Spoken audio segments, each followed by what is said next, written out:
తాకట్లో ఉన్న మీ బంగారాన్ని విడిపించి ఆ రోజు ఆన్లైన్ రేటుకి కొంటాం. Sharma gold company. నమస్తే, నేను మీ హరిత. జనవరి 10 వైకుంఠ ఏకాదశి మోస్ట్ పవర్ఫుల్ డేగా చెప్తారు. మరి వైకుంఠ ఏకాదశి రోజున ఏం చేస్తే ఏకాదశి ఫలితం దక్కుతుంది? దీని గురించి మనం మాట్లాడదాం. స్టూడియోలో ఉన్నారు ప్రముఖ జ్యోతిష వాస్తు పండితులు బ్రహ్మశ్రీ పాలెపు రాజేశ్వర శర్మ సిద్ధాంతి గారు. నమస్తే అండి. అమ్మా నమస్కారం. వైకుంఠ ఏకాదశి చాలా పవిత్రమైన శక్తివంతమైన రోజుగా చెప్తారు. ఆ రోజు ఏం చేస్తే అసలు ఏకాదశి ఫలితం దక్కుతుంది? తప్పకుండా అండి. ప్రేక్షకులకు స్వామివారి యొక్క అనుగ్రహం ఉండాలని వైకుంఠ ఏకాదశి రోజు ముఖ్యంగా మోక్షం కోసం భగవంతుడు చాలా సులభ మార్గంలో మనిషిని గమ్యం చేర్చడానికి వివిధమైనటువంటి పండుగల స్వరూపంలో ఇచ్చినటువంటి ఆధ్యాత్మికమైనటువంటి దివసాల్లో పురాణ గాథల ప్రకారము అత్యంత శ్రేష్టమైనటువంటి రోజు ఈ యొక్క వైకుంఠ ఏకాదశి. ఇంకా వైకుంఠ ఏకాదశి ఒక్క ఏకాదశి ఉపవాస ఫలితం ఉంటే 33 కోట్ల ఏకాదశులు ఉపవాసం ఉన్నటువంటి ఫలితం. ఈ ఒక్కరోజు ఉపవాసం ఉంటే మిగతా ఉపవాసాలు చేయనవసరం లేదా? అంటే ఆ విధమైనటువంటి సత్ఫలితాన్ని ఇచ్చేటువంటి ఏకాదశి ఏది అనంటే ఆ శక్తిమాన్వితమైనటువంటి ఏకాదశి. కనుక ఈ రోజు నాడు అత్యంత దీక్షాపూరితంగా ఉపవాసంగా వారు ఉండాలి. వారు ఉపవాసంగా ఉండాలి అనుకునేటువంటి అంశానికి మీరు ఏది చేస్తే సత్ఫలితము అని అడిగారు. అవును. నవవిధమైనటువంటి భక్తి మార్గాల్లో ఏదో ఒకటి ఎంచుకుని ఆ భగవత్తత్వాన్ని వారు దాంట్లో చూసుకోవడం చేత వారికి ముక్తి అనేటువంటిది కలుగుతుంది. ఉదాహరణకు ఒక దేవాలయంలో అర్చకులు ఉన్నారు. వారు మంచి సద్భావనతో లోకానికి సుభిక్షం కావాలని అర్చన చేయడం.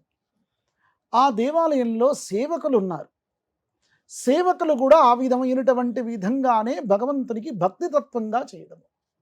ధర్మకర్తృత్వ మండలి వారు ఉన్నారు. మేము ఇంకేదో డొనేట్ చేశాము, ఇంకేదో చేశామనేటువంటి అహంకారపూరితమైనటువంటి విషయాలతో కాకుండా అదంతా కూడా భక్తితత్వంతో చేసేటువంటి విషయంగా ఉండాలి.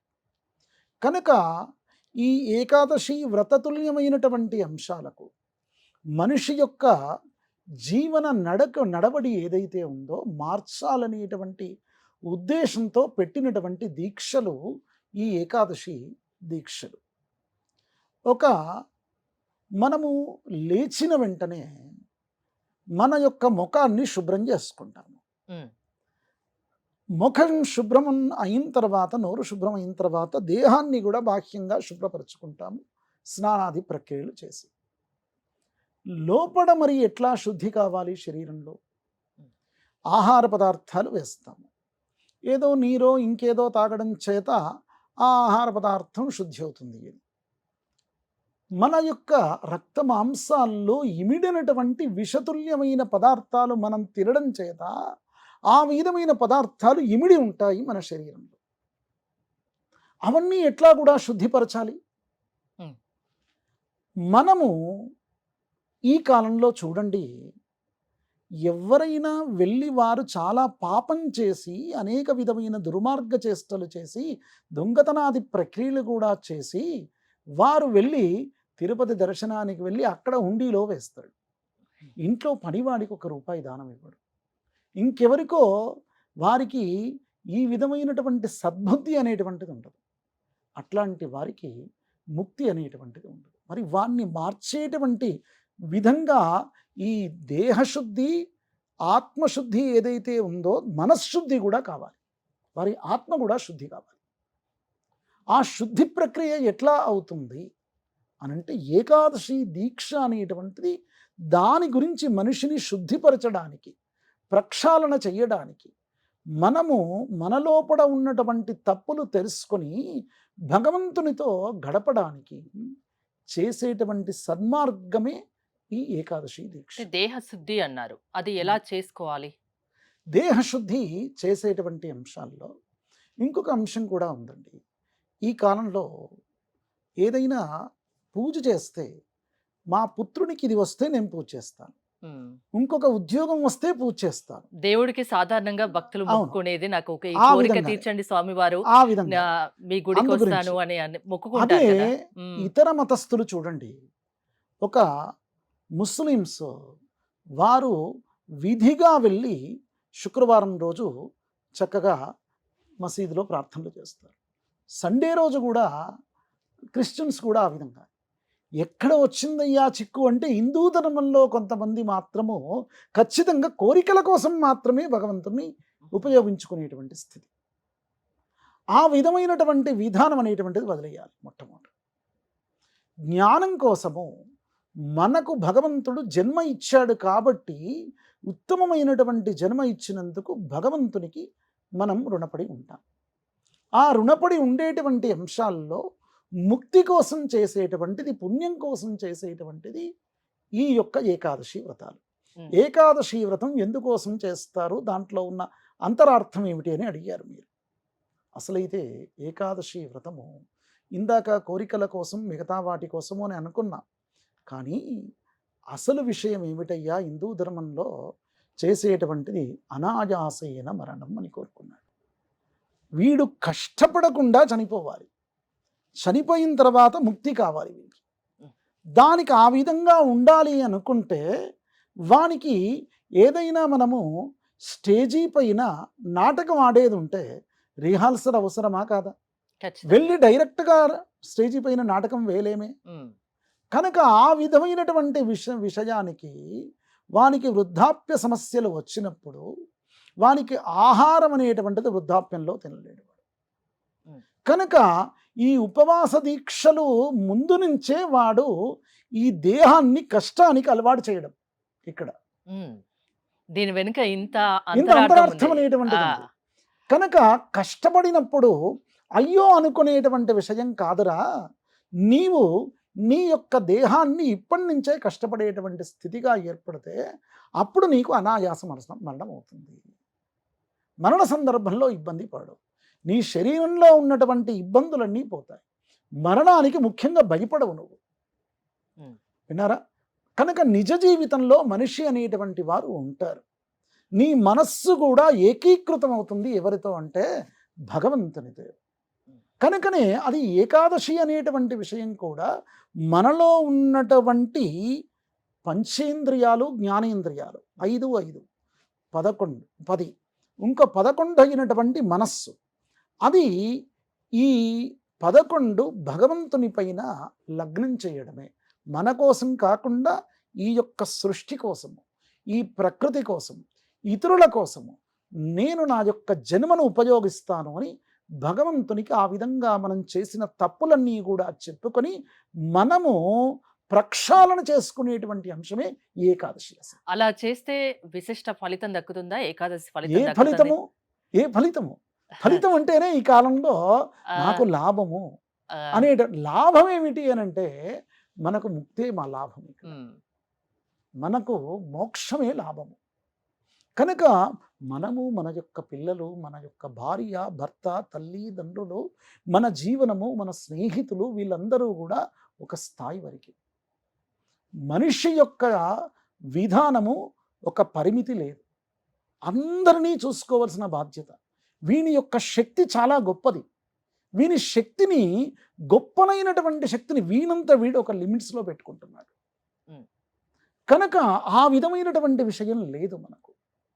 అట్లాంటి విధానంగా జ్ఞానతుల్యంగా బతకాలి అనుకుంటే ఏకాదశి దీక్షలు చేయాలి.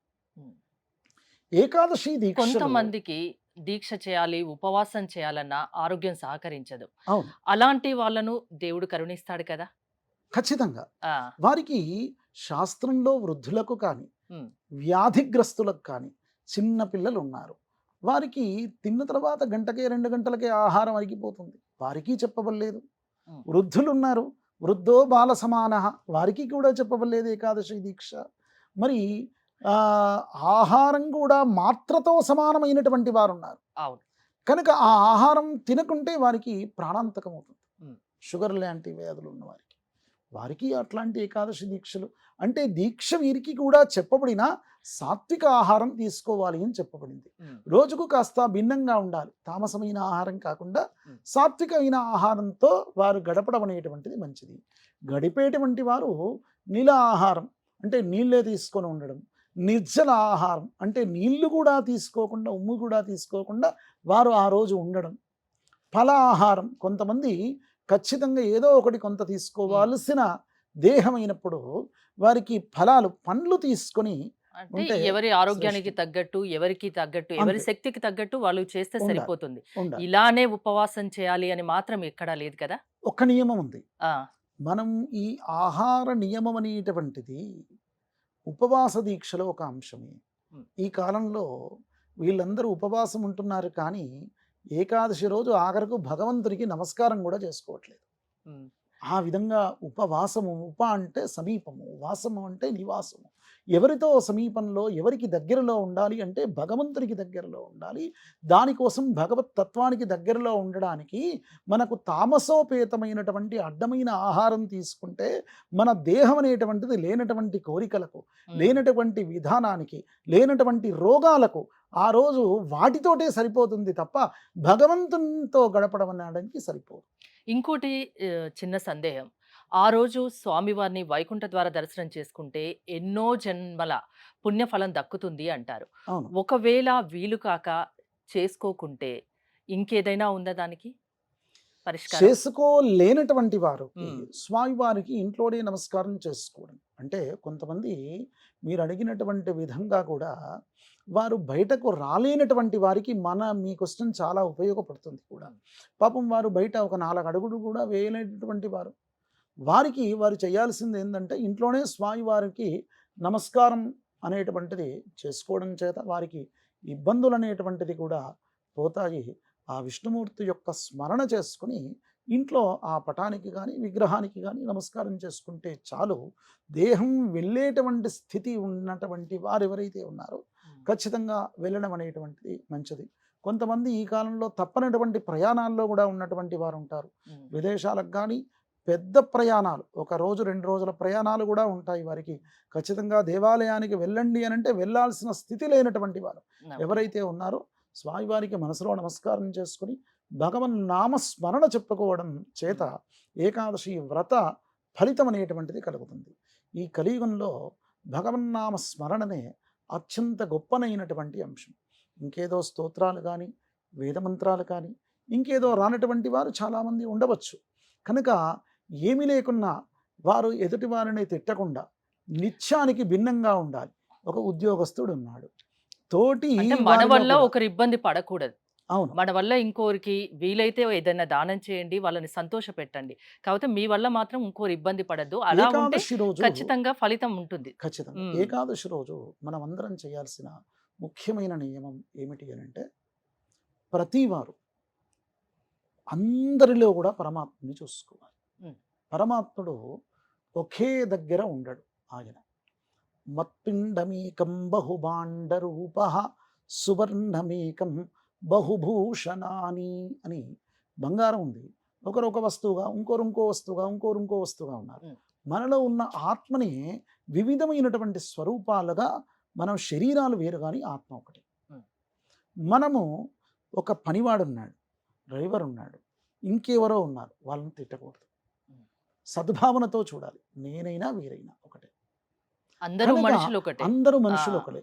ఒక మనిషి తత్వాన్ని అట్లా ప్రతి వాళ్ళలో పరమాత్మ తత్వాన్ని చూసుకుంటూ వానితో ఒక సద్భావనాపూరితమైనటువంటి వాతావరణం ఏర్పాటు చేసుకోవడం చేత ఖచ్చితంగా ఒక నిజ జీవితంలోకి వెళ్ళేటువంటి స్థితి ఉంటుంది. వాడు జ్ఞానవంతుడవుతాడు. ఆ జ్ఞానవంతుడే ఎవరితో ఏకీకృత అవుతాడు అని అంటే భగవంతునితో ఏకీకృత అవుతాడు. అదే ఏకాదశి దీక్షలో ఉన్నటువంటి ఫలితాన్ని ఇచ్చేయటం. థ్యాంక్ యూ స్వామి గారు. చాలా బాగా వివరించారు. ఏకాదశి రోజు అసలు ఏం చేయాలి, ఎలా ఉండాలి, ఎలా ఉండకూడదు. నమస్కారం. శుభం. ఉమ్.